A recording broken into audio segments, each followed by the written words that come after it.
Então, mas quanto você pagou no seu Galaxy? Concordo, eu também tenho um Galaxy, eu também tenho um Galaxy. Eu também tenho aqui, ó, meu inimigo. Ah, tem o Galaxy tá. Mas também tem uma parte quali bem tratada, hein? E aí seria bastante legal se eles não Vocês lembram daquele N-Gage? É o N-Gage de novo! É o N-Gage de novo, só que não tem cartucho. O N-Gage tinha cartucho no começo. Só que era cartucho novo, o de mim não deu certo. Porque quando o cartucho de mim foi que não deu certo. Com o René. E aí, René, tá jogando? Tá curtindo? Tô curtindo, viu? Até agora. Por enquanto ainda não joguei, mas tô curtindo. O nosso que é bom a gente não ganhou no sorteio, né? Olha, faltou, viu? Sempre o André, o pessoal de sempre, o Rafael do Tecnoblog. A gente não consegue, viu? A gente vai ter essa sorte um dia.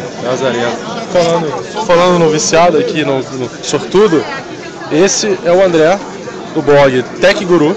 Prazer.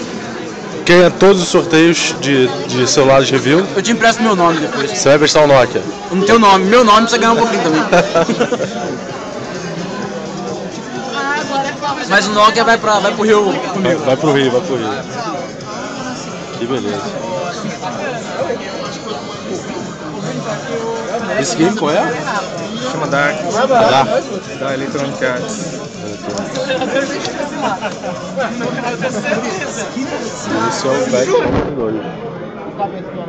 Battlefield Bad Company 2.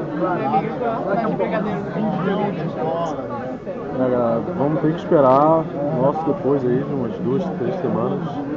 É o jeito. Não adianta fazer mimimi. Esperar uma semana. Fazer o que, né? E lembrando que o lançamento oficial mesmo vai ser dia 25/8,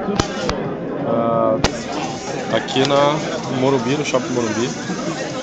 Vamos ver se até lá a gente consegue receber o aparelho.